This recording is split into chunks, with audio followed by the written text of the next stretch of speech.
Haurrak otoitza egin beharra aldu. Horretarako gai alda? Beira, denok dakigu gure katekesira etortzen diren haurren errealitatea. Eta geure buruari galdetu diezaiokegu. Nola egon daitezke isilik eta isilik oratorio batean, entretenitzeko ezer gabe? Ez da posible. Gaur egungo haurrek estimuluak eta estimuluak behar dituzte. Garrantzitsua da, gakoa, aurrean dugun errealitatea maitatzea. Gustatzen zaigun guztiarekin eta hainbeste gustatzen ez zaigunarekin. Errealitatea maitatzea, jainkoak gure ardurapean jarri dituenak maitatzea da. Eta hemendik aurrera jardun dezagun. Beraz, oso importantea da, ezagutu errealitatea, maitatu eta zerbitzatu. Baina goazen puntu honetara, begira, haurrek jainkoarekin erlazionatzeko, misterioan murgiltzeko gaitasun handia dute, izugarri. Hoiek ez dira gure hitzak. Biblia da bere 8. salmoan esaten diguna. Umetxoen ahotik atera duzu jauna, gorespenik onena. Eta hori gure oratorioetan egiaztatu dugu. Haurrek ez dute aurreiritzirik. Bilaketa desio naturala dute. Jainkoaren maitasuna sentitzeko. Eta horrek izugarri erakartzen ditu. Eta orduan, maisua ikasle bihurtzen da, eta ikaslea maisua. Begira, adibide bat elkarbanatuko dugu, Patxirekin. Beitu, egun batean aurrekin hizketa nahi ginean nola agertuko zitzaion Mariak, zea aingeruak Mariari, eta komentatu gendun. Zorionez, bai esan zion aingeruri Mariak. Bestela gabonak ez lirateke egongo. Gogoeta hori sinplea dirudi, lehen begiratuan, edo agian ez digu arreta handirik erakarriko. Libruan biltzen da, teologo batzuk tratatu osoa dutela gai honei buruz. Beste egun batian, beste adibide bat jarriko izuetet, hizketan eginen zer eskatu behartzaio Jesuseri, gauza nola komentatu, eta umetxo bat hasi zan, ni eskatuko jo gaur errealak irabaztea. Beste batek komentatu zuen, ni pelota zalea naiz eta esango jo eta gaur honek irabaziko du. Orduan, bostu intzien mutil batek eta esan zuen, aitzue, Jesusei oinarri batekin eskatu behar zaizkio gauzak. Nire amaren ogitartekoak bezala. Pedagogia garrantzitsua alda metodo honen aplikazioan?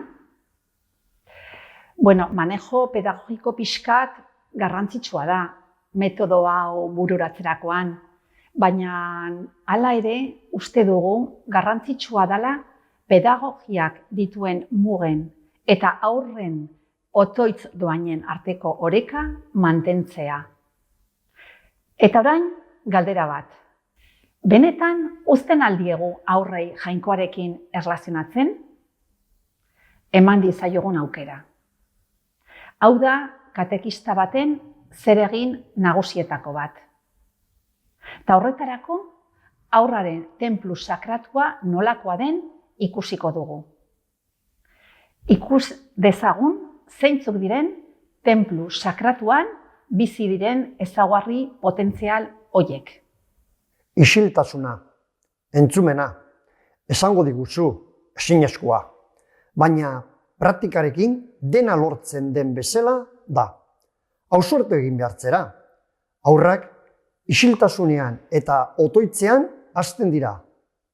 Pixkanaka trebetasuna hartzen dute eta horrela zenbait ohitura betirako hartuko dituzte. Isilik egoten dakien haurrak gaitasun berriak eskuratzen ditu. Konzentrazioa, gaitasuna hobetzen du. Irakurtzeko gogoa, hiztegia handitzen du. Lekuilerrek esan digu, harreman bat dagoela isiltasunaren eta horraren obedientziarako gaitasunaren artean. Eta Pitagorasek gaineratzen du. Isiltasuna jakinduriaren tenplua lehen harria dela.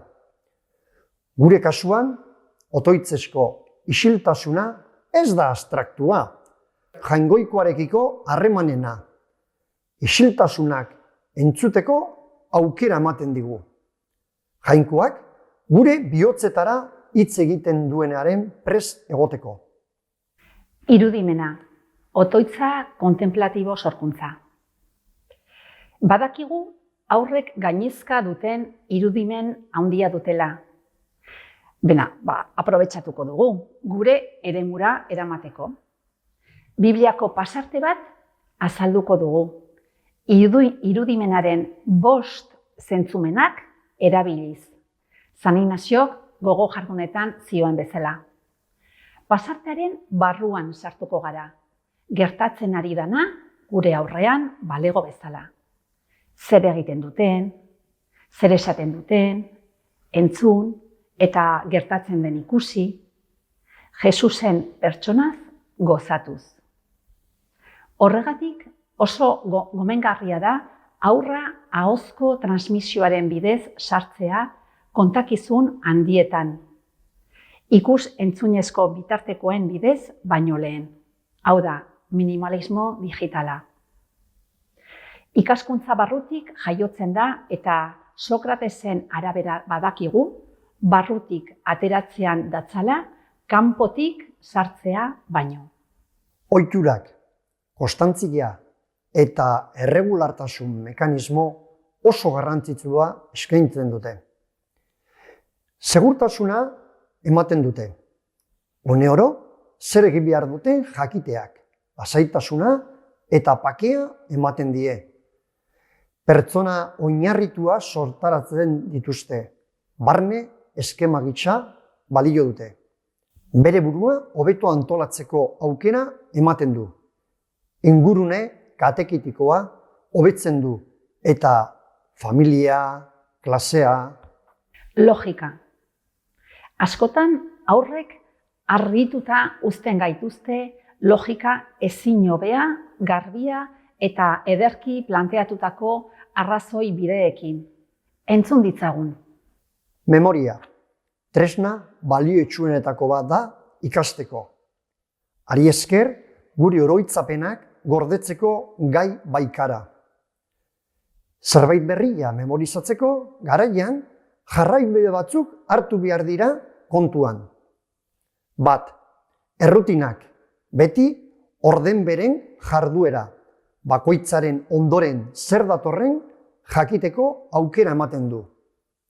Bigarrena, errepikapena, jarduera bat, poema bat, esaldi bat, errepikatzea, hobetu ikasten da behin bakarrik egiten denean baino.